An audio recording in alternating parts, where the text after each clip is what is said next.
This PowerPoint is going to discuss 3 poems by Robert Frost. I know that Robert Frost is taught quite a bit in high schools and some early English classes, so I tried to choose poems of his that were not frequently taught. So a lot of people have read Nothing Gold Can Stay or the Two Paths Diverge in a Wood poem. So I chose 3 that I really like that I think maybe you might not have seen before. I also wanted to choose poems by Robert Frost that exemplified who I think he really is. So there's kind of a false um, notion about him that he was a kind of good, happy, hearty, sunshiny nature poet. And again, that's probably because he just has these 2 or 3 kind of happy nature poems that are taught over and over and over again. But Robert Frost was a really troubled guy. He had a really difficult life. He lost a child. He had trouble in his marriage. There was mental illness in his family. He was never financially secure. And so a lot of his poems deal with depression and uncertainty. So I wanted to choose poems, again, that I thought gave a more realistic depiction of what he was all about.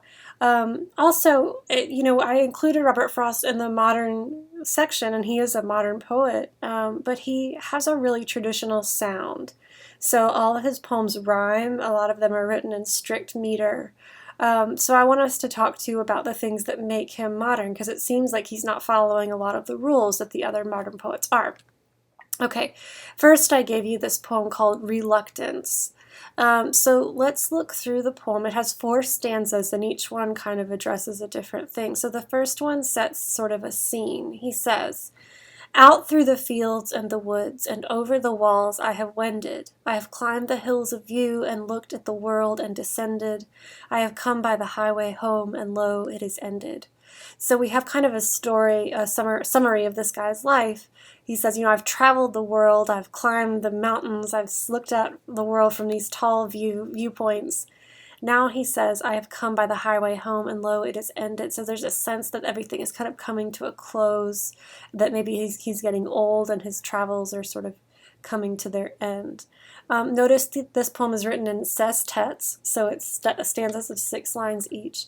And also notice the use of feminine rhymes. So we have wended, descended, and ended. That's those multi-syllable rhymes at the ends of lines. That gives the poem a really nice musical sound. Now he's going to describe this kind of landscape for us. The leaves are all dead on the ground, save those that the oak is keeping to ravel them one by one and let them go scraping and creeping out over the crusted snow when others are sleeping. So this would be kind of a description of, if you had to pick a season, it's really a description of fall. It's not quite winter yet. The leaves are on the ground, they're dead, except like just 1 or 2 that the oak is hanging on to. And you can imagine that those leaves that are kind of hanging onto the tree, the last ones, that's kind of symbolic of the speaker. He's at the end of his journey as well. And it says that the oak tree is saving those leaves to send them out, ravel them out over the snow when everybody's asleep. So it's kind of like their ends are going to be just quiet. Nobody's going to be there to witness them. It's almost like they weren't important. Now we have the dead leaves lie huddled and still, no longer blown hither and thither. The last lone aster is gone, the flowers of the witch hazel wither. But the heart is still aching to seek, but the feet question whither.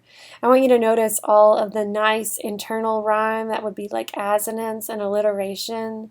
So we have the witch hazel wither, that repetition of the W's, and then we have the last lone aster, so you have the repetition of that ast sound as well as the L's. So that's all really pleasant and beautiful. We haven't talked a lot about that.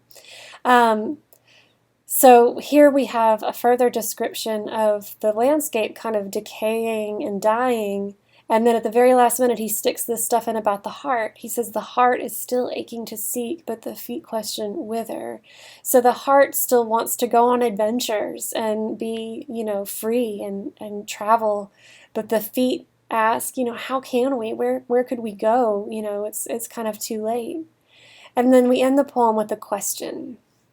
When to the heart of man was it ever less than a treason to go with the drift of things, to yield with a grace to reason, and bow and accept the end of a love or a season? So the speaker is saying it's really treason to the heart of humans to just go with the flow and accept our own death, to accept the ends of things that we've loved. We have to resist it. And so then you notice the title, Reluctance. So we have to kind of rail against or feel reluctant to just, being swept away by old age, to being raveled in the night, right? We have to really fight for our right to kind of keep going towards the end of life. So I think this is a really nice poem by Frost that kind of illustrates that depression he struggled against. Desert Places is probably the clearest poem that deals with Frost's depression.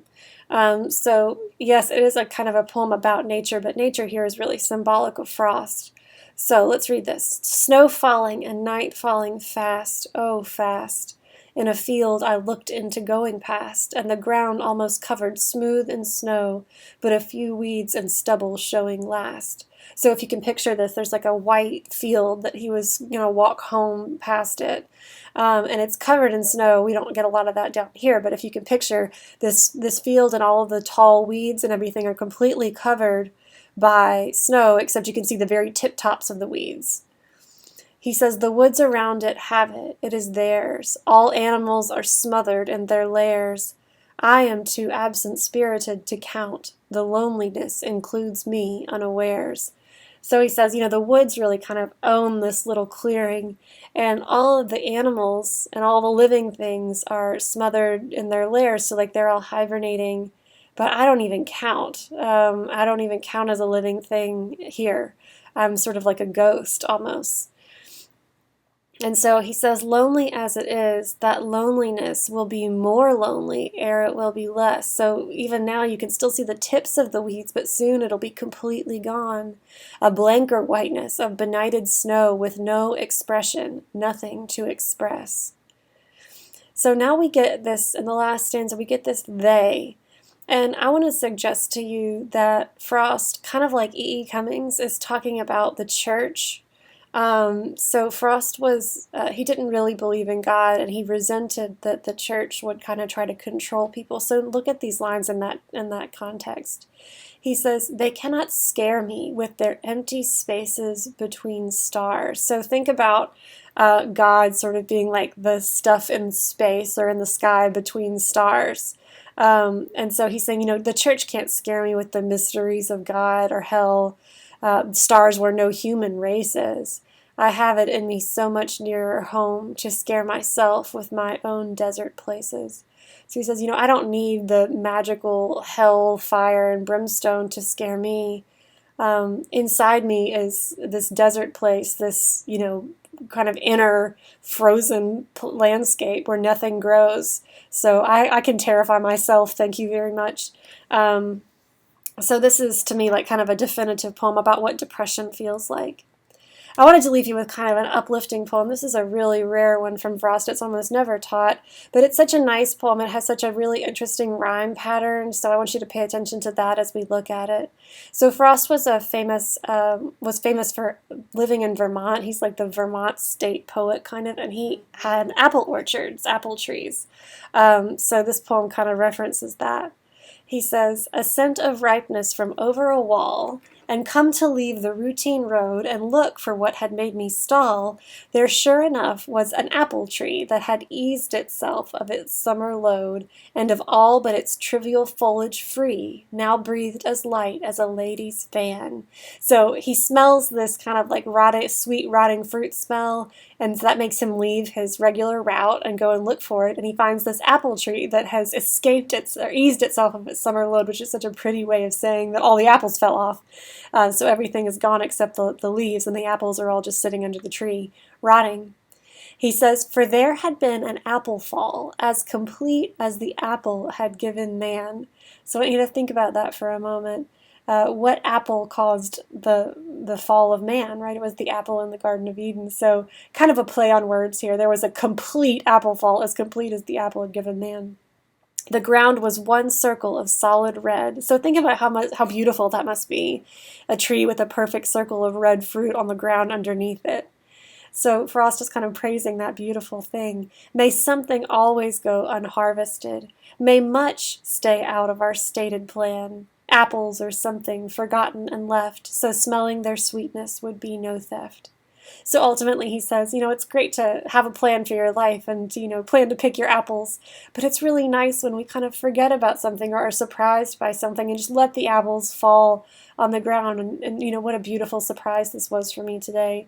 So I hope that we can do that more in our lives and let things kind of go and surprise us sometimes. But I hope you enjoyed Robert Frost and got maybe a different perspective on him than you had before. Again, really pay attention to the rhyming patterns in these poems. They're very intricate and beautiful. This one is very unusual. We have wall, road, stall, tree, load. So we have A, B, A, C, B. And then we have free, and then fan, fall, man, red, harvested, plan, left. That's a really, really cool, unusual poem. It's sort of like a sonnet, but the stanzas are structured slightly differently. So that might be an interesting thing to do a paper on if you're intrigued by the issues of form and rhyme and things like that. If you have any questions, feel free to contact me.